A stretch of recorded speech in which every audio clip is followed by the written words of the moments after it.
Good morning, everybody. This is Real Estate Exposed here on News Radio 600 Kogo. But before we could kick this thing off, I want to wish a very happy Easter to everybody out there. It is a real honor to be part of your day. Happy Passover as well. Happy Passover as well. And you just enjoy the most important things in life, which are hopefully the loved ones you're spending the day with. I am Daniel Beer with Windermere Homes and Estates, here with my colleague or friend Todd Pianin of Samuel Scott Financial, one of the premier lenders here in San Diego County. And we'd love to speak with you. We are live here this Sunday morning. If you want to call in and talk real estate, we are at 800-600-KOGO. That's 800-600-5646. Or if you'd like to connect with us off air, of course, you could also call 858-356-2020. And then finally, we have a Facebook page now. Yeah, we have a Facebook page. Sort of. When you go there, you're going to see a relatively new and empty-looking page, but we've just put it together for you as an easier way for you to chime in with any questions, and we can go ahead and answer them live for you. And that is at Facebook at facebook.com/Dan and Todd. Or you can just look up Real Estate Exposed as well with Dan and Todd. So we're going to jump into the market update so that you're always know what's going on and equipped to make the best decisions. There are some new. There is a lot of just interesting things going on as far as inventory levels, listed sales price ratios, and a number of other key metrics that we want to make sure that you're completely up to date on. So let's jump into that. We're looking at numbers, and by the way, we are looking at numbers only through February, okay, as we don't have official March statistics out yet. But inventory, as far as homes for sale right now across San Diego County, we're at 6,366 homes as of the end of February. How does that compare to last year, Dan? To put that in perspective, we haven't had that low an amount of homes actually on the market since... Well, the last time we had it that low was actually February 2014, and it was just a hair lower at that time at 6,195 homes. So basically, for the last 12 months, this is, if you're a buyer going out to look at a home, or conversely, if you're a seller and you're thinking about selling and trying to figure out what your competition is going to look like, this is the least competition you've had as a seller in 12 months. Wow. Okay, so that's something to keep an eye on. I think that you're actually going to see that number start to creep up the other way as we move into summer. You're going to have more and more just homeowners around you are having that kitchen table conversation, gearing up for what they perceive to be the selling season moving into summer. But as we've discussed on this show, that absorption rate might not actually, that's not always necessarily as true. Can I ask a quick question? Yep. So a lot of my mortgage advisors are telling me that they have a lot of frustrated buyers right now. Okay. A lot of frustrated buyers because there's not, people are writing multiple offers on homes. I mean, any suggestions for them right away? I mean, I don't mean to take it kind of off topic, but I mean, there's a lot, yeah, and that's definitely happening. I mean, a townhome we just brought on in Scripps Ranch, there were 4 offers, 1 buyer, so you have 3 frustrated buyers, right? So what should those people do? Man, there's kind of a huge answer to that, right? I mean, there's so much they should do. First off, hopefully they're working with a true buyer specialist. First of all, hopefully they're not working with somebody that's wearing 5, 6, 10 hats and isn't also the marketing department of their business, isn't the follow-up department, lead gen department, closing department of their business, and is somebody that's just actually dedicated to servicing their buyers. Something a lot of people don't even know to look for, but you should be looking for that. So what you're saying basically is actually interview your real estate agent. Make sure that they're not wearing multiple hats. Make sure they're not a handyman on the weekends. Well, how would you feel if you walked into the doctor's office and he checked you in, then weighed you, took your blood temperature, then came in and just started sweeping floors, and then you saw him dusting the windows, and then he gave you your diagnosis? Wouldn't go to that doctor again, Dan. Okay. So, Yeah, just the same way in real estate, there are specialists for everything, and some teams are actually structured that way. So that's number one. And then number two, there are so many strategies that can be implemented in order to make your offer more attractive. And by the way, it's not always price. Okay, I hate to do a shameless plug here, but isn't there a video on your website about how you get buyers' homes in multiple offers situations? And Yeah. you were also interviewed by Fox TV about that as well, right? Yes, because there's absolutely ways. Actually, even just that townhome that I just talked about, where I represented the seller, they actually didn't go with the highest price, but they went with the most likely to close buyer. Clear. And ultimately, I absolutely think that was the right decision because of the financing structure that buyer had. Without going into specifics, those are the things that a buyer can do. Have an agent properly represent their offer as a complete package, no holes, excellent communication, cover letter. There's a myriad of things, and in fact, I think that'd make a great great entire show. Something that I want to do is actually bring a buyer specialist to the show, bring a buyer that used one, bring a buyer that didn't, and let them go at it and see how their experiences were. Exactly. Really explore that. Okay, let's go back to the market. Sorry, Dan. Didn't mean to take it No, off topic. I love it. That's actually an issue I'm very passionate about. Here's something very important for people out there. Inventory levels. Okay, we're still talking inventory. We're at 1.9 months as of February. We're at 1.9 months of inventory on the market. What does that mean to a layman? In layman's terms, what that means is that if we literally stopped putting homes on the market across the county right now. In San Diego County. Right. 1.9 months from now, every single home would be sold. Wow. Like if you literally stopped putting homes on the market, just no one was allowed to sell except for those already on. Right. 1.9 months from now, we'd be sold out. Now, in reality, that won't necessarily happen because even if we did stop selling homes right now or listing homes right now, there's a few duds out there that just you can't sell them. Clear. But theoretically, that's what it means. And typically, economists would there's very wide agreement that if you have anywhere between 0 and 3 months of inventory on the market, that's a great selling environment. You're probably in an appreciation. You're in an appreciating market. There's a very healthy turnover. Things are moving quickly. You're seeing multiple offers. Anywhere from 3 to 6 months, that's a very balanced market. Again, very healthy. You're probably actually still seeing a tick of appreciation. Right. But it's just a very balanced market. And then if that number were anywhere over 6 months, that's the type of market we experienced in 2008, 2009, 2010, where you have much more supply than you do buyer demand. And so again, we're at 1.9 months right now. That is a very excellent sign for our local market. And Todd, since we have a couple minutes here, before we move on to anything else, I think it's critical that we also jump into interest rates. What's happening, as that's really the big topic of conversation. Well, big topic is, as we talked about last week, interest rates are still low, and they're staying low, and we're seeing things that we're still seeing, 30-year fixed money in the, sub 4% and a little bit higher than 4% if you're buying a condo or a jumbo mortgage. But you're seeing, the best way to follow, Dan, is to follow the 10-year money, and 10 years at 1.9. So we're pretty low right now, and we're seeing a lot of activity, and we're making a lot of people happy because they expected to pay a lot more for their homes than they're actually paying.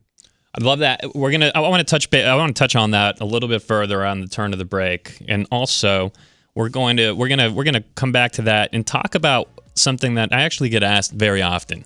We're going to talk about buyer psychology when they're purchasing, what they expect, what they where they're willing to push on price, where they're not, and just kind of a little bit of analysis on what's behind that. We are Dan and Todd on Real Estate Exposed, News Radio 600 Kogo, iHeartRadio. Come right back with us.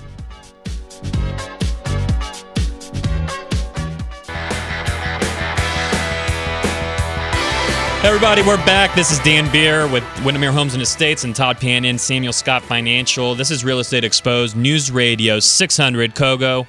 You want to call us? We are live, and we are at 800-600-KOGO, ready to answer any of your real estate questions. Or you could also connect with us two other ways. One is on our Facebook page, that is /Dan and Todd, or you can Facebook and do a search for Real Estate Exposed.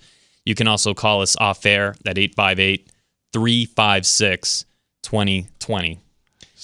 So one question I had, Dan, we I know we want to talk about interest rates, but let's pass on that right now because you brought up a really interesting statistic on break about list price versus sales price that you've seen a trend over the last 12 months. So what has that trend been? Yeah. So, okay, when we talk about the list to sales price ratio, yes, that's one of the key things that we want to talk about with any buyer or any seller, okay? Because that's going to tell you strategically what to expect and just how to get the best reaction out of the market. What that list to sales price ratio means is, if a home is listed for $100, right, and you have a 99% list to sales price ratio, it's going to sell for $99, right? Or if you're, that would be great. Yeah, so I'd buy that house too, right? Or if the house is listed for $1 million and you have a 99% list to sales price ratio, right? You're $999,000. That's where you're going to sell. Got it. Okay, so what's San Diego County been? San Diego County, actually going back 15 months, has been at 97% list to sales price ratio. Wait. With the exception of 3 months, which were at 96%.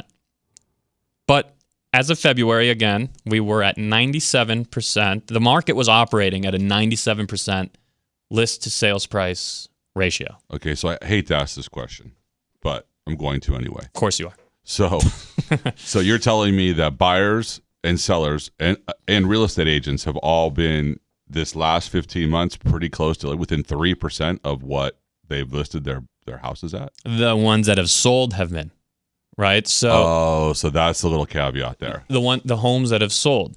So what happens is, there's two sides of the conversation, but let's approach it as a seller.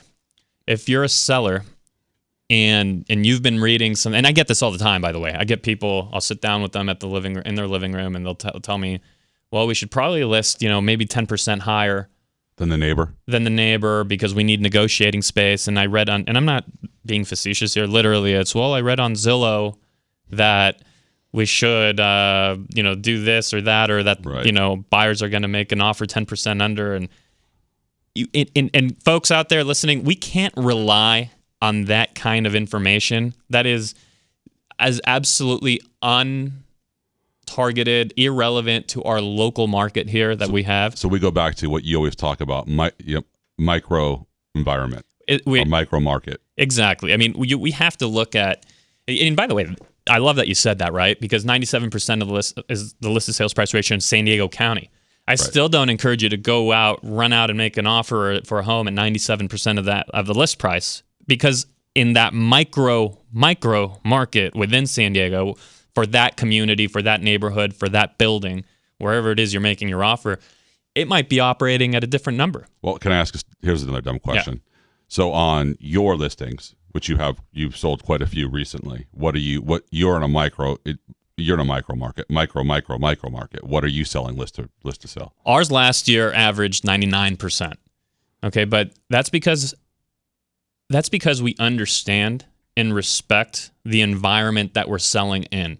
So when you're a seller and you're in a neighborhood that's been operating at 97, 98, 99% of the list price, that and you price yourself with too much cushion, and, right. and sellers like cushion. They like to believe they want to have negotiating room. They want a deal. And they don't respect. Buyers want a deal. They believe buyers want a deal. And by the way, the seller wants one too. And so, everyone's fighting for the same deal, which is completely what should be happening, actually. But when you list your home, if you believe it's going to be worth X, and then you add 5, 6, 7% to that number of quote unquote negotiating room. Right. And here's what happens. You simply don't sell. Your home doesn't sell, but you probably don't even show the home. And often, or you're showing the home, you're not getting offers. There's all kinds of variances as far as how unappropriately priced you can be. Mm-hmm. But if you think about it, what's happening is that the buyers you're promoting your home to, right? They've been out there. They've been in the last segment, we talked about the 3 people that didn't get that home that we sold in Scripps. Right. Well, those 3 people now go out and make other offers on other property. and they're conditioned to the environment that they've been trying to purchase in and failing in. So they may actually offer more money. They're going to offer, they're now looking, because the buyer understands that they're in a 97 or a 98 or whatever it might be for the micro market that they're looking in. Right. They're not looking for property that's very, that's too far outside the scope of what they're going to pay or what they believe the home is worth. So that's why you'll see a home that, it happens. Home is worth. If I'm going to buy a house, am I buying it for investment, or am I buying it for me and my family to live in, to raise my kids? That's a personal question, right? And everybody has a different outlook on that. Some people, it's kind of a funny conversation because, to much extent, I understand both sides of the coin. If you're an investor, I think you absolutely, you have to grind for the last dollar you can get. Right. But there's also people that are just simply purchasing for the sake of their family. So I just worked with somebody. They purchased a home that they believed was probably, they might have been overpaying, call it $40,000 over what they wanted to pay. Right. But that is what the market demanded for that particular home. And they were planning on living in it for, roughly 10 years. And they said to me, if I really take those $40,000 and I break that down over 10 years, and it's $4,000 a year, and this is exactly the right home for my kids, for my family, well, this, I can do that, right? I can first of all, because are they even overpaying by 40, or are they not? Or are they paying market? Are they actually paying market? Or was it market? And in their mind, they thought they were overpaying by 40. Over their target number. So Right. real estate's just a funny thing, because a lot of people, you'll actually watch people lose the house that they really wanted for their life, for their family. They can absolutely afford it. And by the way, I'm not advocating doing anything stupid and going out and, throwing money around that's not merited. But there's no exact price. There's no exact number for any house in this world. It doesn't exist. When I bought my house, I looked at it, can I live here for a long time? And I didn't buy it for an investment. I bought it, this is where I want to raise my kids, and that's what I want to do. So, I totally agree. I don't get focused in on price, but have you had clients that actually have lost houses because they don't want to pay $5,000 more just out of principle? Absolutely. I have. And it's kind of incredible because, look, you're the lender.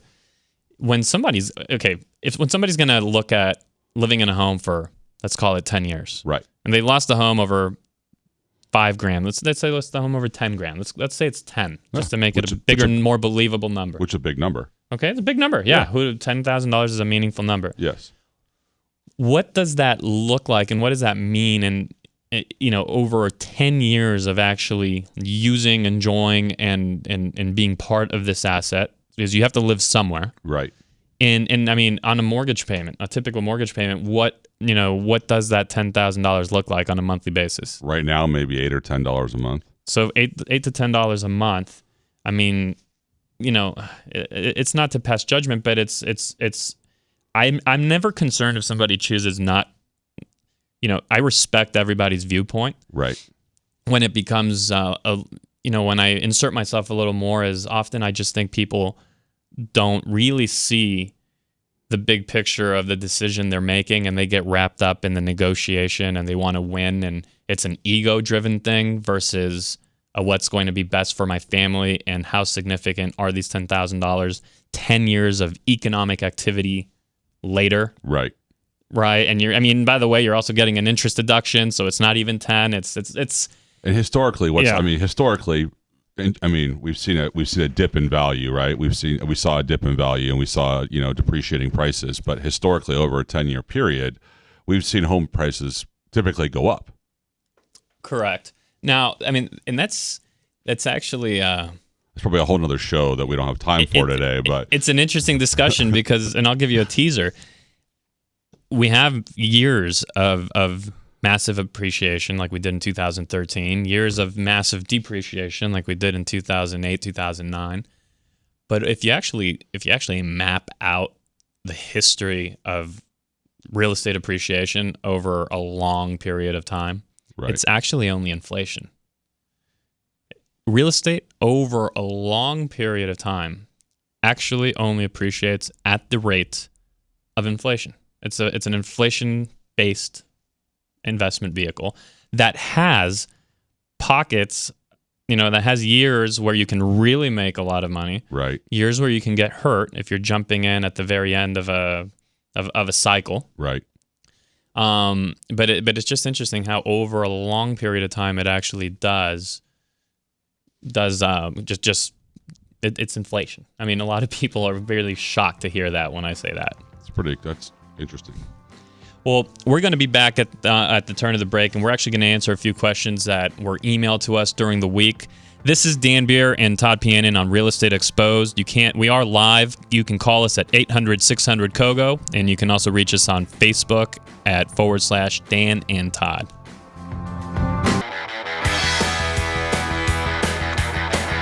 Welcome back. I'm Dan Beer with Todd Pianin. This is Real Estate Exposed on News Radio 600 KOGO. We are live at 800-600-KOGO. That's 800-600-5646. You can also reach us off air at 858-356-2020.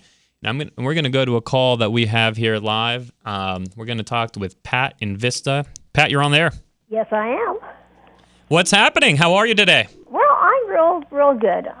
We're trying to get a house for my grandson, and we went over the whatever they wanted for it. That's what he said to do. And I'm sorry, I'm going to jump in. You went over what? Over the over what the seller was asking. You went over the sales price. You asked. Yes, I went over the. Oh, got it. Okay. Okay, and so now it's come time, and they were supposed to open the bids or whatever you do. And he still doesn't know anything. And I said, well, if we're kind of low, can we go in and give another offer? And he said, well, he really didn't know. I thought that we'd be able to do that. Does this not sound reasonable? Let me make sure I'm understanding your question. You made an offer on a property. Yes. You went in over the asking price. So it was a highly competed property like some of the ones we've discussed today. Yes. You ended up finding out that even though you went over the asking price, you still weren't the highest offer and the home went to somebody else and you weren't given another opportunity to increase your offer. Is that correct? That's correct. Okay. And so what was the end of the question? Is there not a way for you to still get that opportunity? That's correct. I don't know the specifics of exactly where, what happened during that deal, but it sounds like that's now in the past and it went to another buyer. That opportunity would have been there during the process when you were making your offers, but the seller is not obligated to give any second or third chances, and sellers have all kinds of different ways of approaching a multiple offer situation. Some will continue to kick it back to every buyer and do what's called a multiple counteroffer, where all the buyers are given the opportunity to continue to increase their price or improve their terms. And sometimes terms are even more important than price. Pat, my suggestion to you on the next go-around would probably be, because I think you're probably too late on this house, as Dan had said, but what I would suggest is you're going to your realtor and asking them to have a conversation with a listing agent and saying, what's it going to take to get this house? Okay.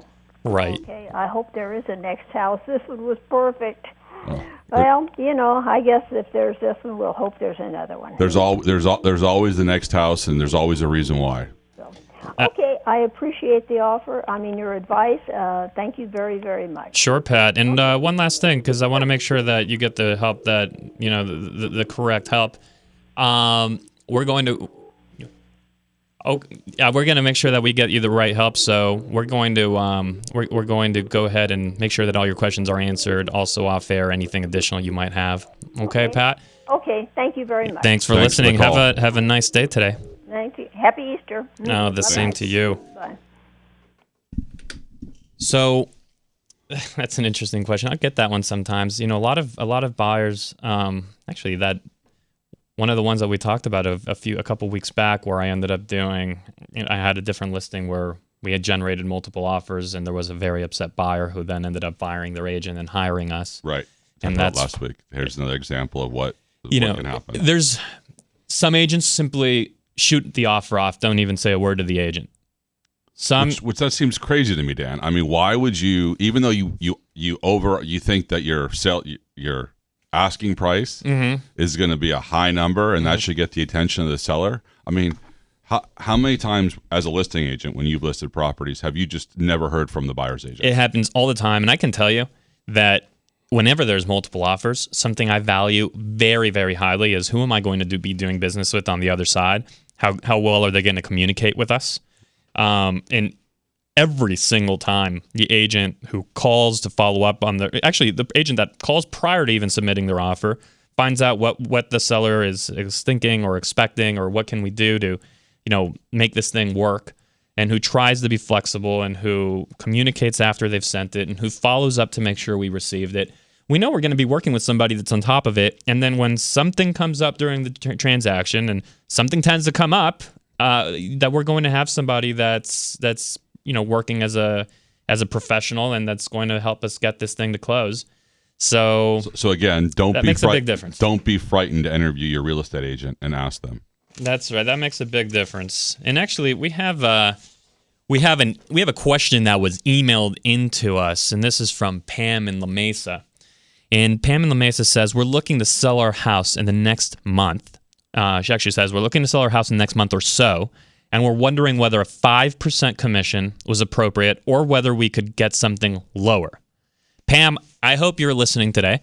You can absolutely get something lower. I mean, you could go to all kinds of discount outlets. You can get someone that'll do it for 3%, for 4%, for 1%. Getting somebody to do something lower is not an issue in an industry where the majority of people that you have the opportunity to hire are only able to bring value in the form of a discounted commission.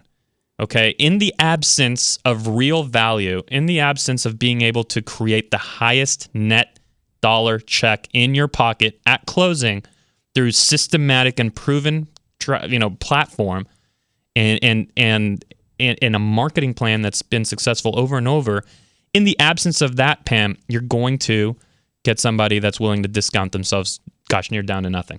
Well, I have an example of that, Dan. I would say probably about 10 years ago, I had a client that came into my office and he said, want to work with you, want your interest rate, don't want to pay the fees that you're talking about. I want you to discount them by 50%.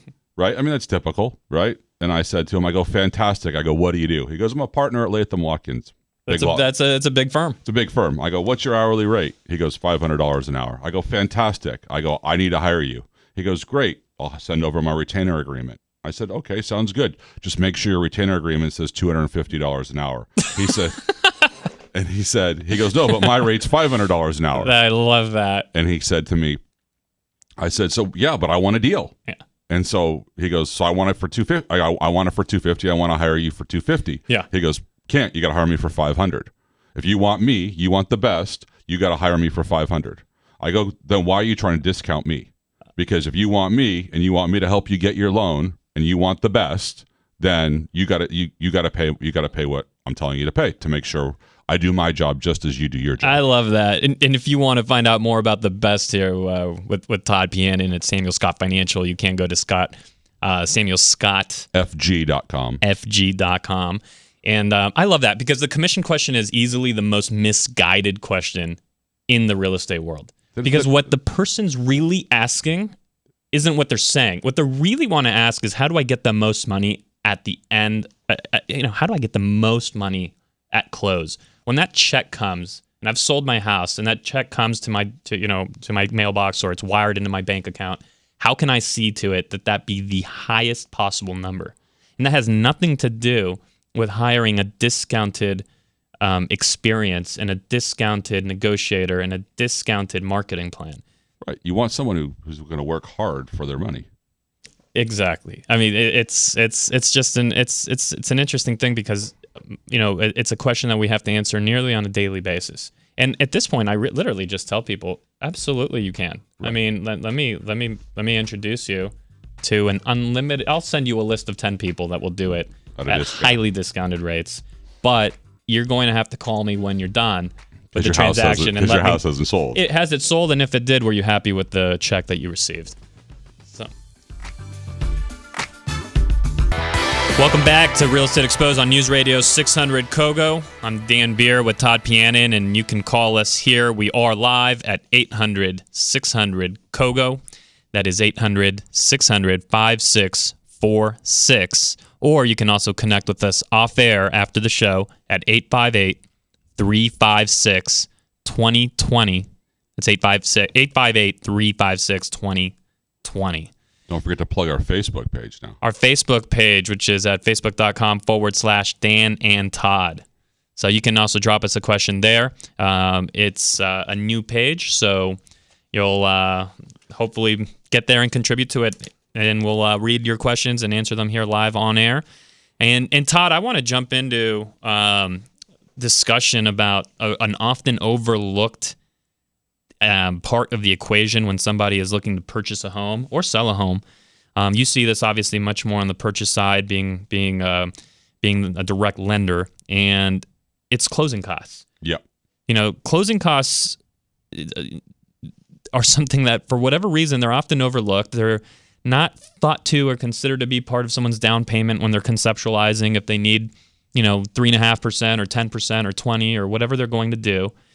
And they think they're ready to go, but then find out that they might be short based on closing costs. What are you seeing out there, and just how do you suggest somebody navigate that? Yeah, so I would tell you that we talked to probably 4 or 5 buyers this week actually that called us up and they said, "Oh, we're putting down 10%, 20%. That's all we should need, right?" And I'm like, "Well, did your real estate agent not tell you about closing costs?" And people are going, what do you mean closing costs? Well, you have escrow fees, title fees, lender fees, taxes, insurance. I mean, there's all kinds of stuff. We usually tell people to use about 1 to 1.5% of the purchase price, depending upon what their purchase price is, to plan for closing costs. And what's sort of frustrating is it makes us look like the bad guy because their real estate agent hasn't explained to them what closing costs are and why they're actually paying these closing costs.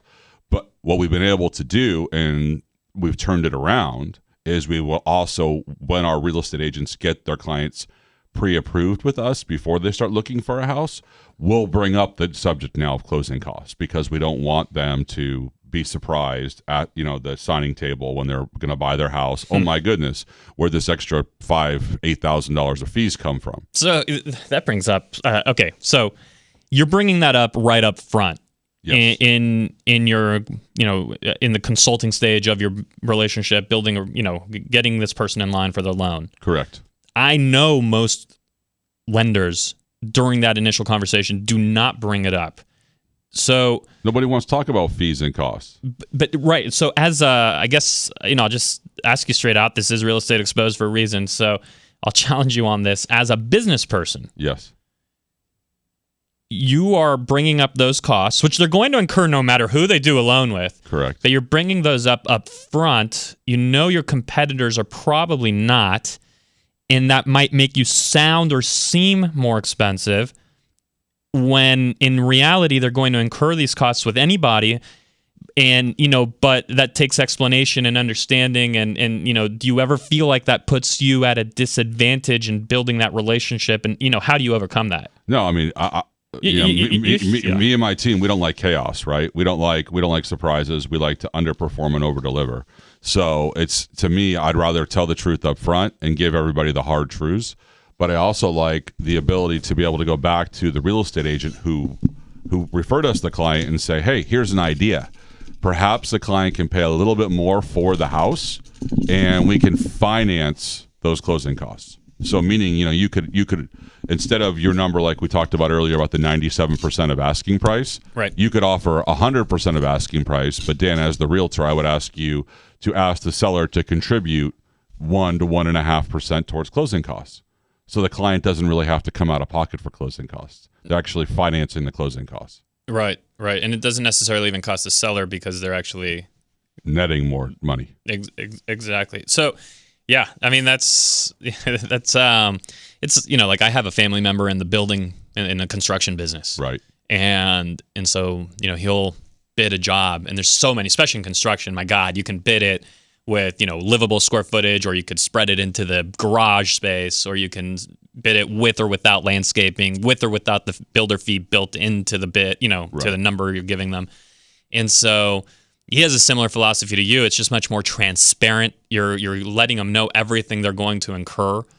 And, I watch him lose jobs at times because people think they're going to be able to build a house so much less expensively with this other person, but there's so much missing from the bid, right? So they're not looking at apples to apples. Right. And it's I say to my team all the time, because they get frustrated if we lose a transaction, if we lose somebody over a rate, fee, or whatever. I say to them, or someone's promising they can do something they can't do. I say we all have the same investors. We all have the same pool of people. Yeah, with the builder, I say, did that buyer or did that person who was going to build a house think there was like a secret lumber yard that's at 50% off? Exactly. Right? So it's just a matter of something sounds too good to be true. It usually is too good to be true. I mean, just like your family member talking about, would they go lumber liquidators fake wood, so they're getting 50% cheaper on their wood? Yeah, there's not a secret source of lumber out there, right? No, but there are people out there who are willing to always work cheaper.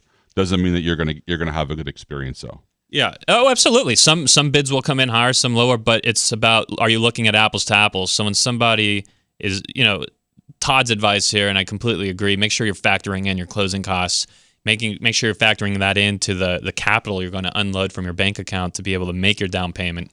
So a 20% down payment is actually 20% plus X. Closing costs. Right? Correct.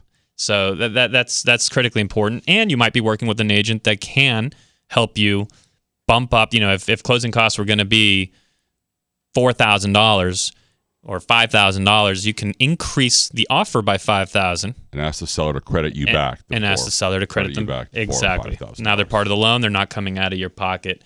So we're gonna end the show today with a question that we also received via email during the week. And this one came from John in Rancho Bernardo, and he says, we have our home on the market now for 1 year. In that time, we've dropped the price over $40,000 and have only had 2 showings. Okay, no showings in the last month. Would anyone in your office mind taking a look to see if there's an issue? To me, the pictures are good, and I know, to me the pictures are good, and I can't even make out what this says here, but he says that they're in a more rural area of the community, and they get some traffic, but not as much as others. So that's an interesting topic, and we bring it up here at the end of the show because we're going to want to roll more of this into next week. When your home is on the market and you're not getting any, there's different aspects of, you might not be selling because you're getting a lot of traffic, but you're getting no offer. No action. Yeah, no action. Maybe you're getting action, but it's not the action you want. Right. Or maybe you literally just have nobody even calling. The phone's not ringing. It's been, like in this case, it's been a month and no one there. What is that? There are different strategies and solutions to both of those issues. That's what we're going to touch on next week. For now, we want you to have an excellent Easter. Beautiful Sunday. We are out of time here on Real Estate Exposed with Dan Beer and Todd Pianin on News Radio 600 Kogo. You can reach us off air at 858-356-2020. Have a great day, everybody. Have a great day.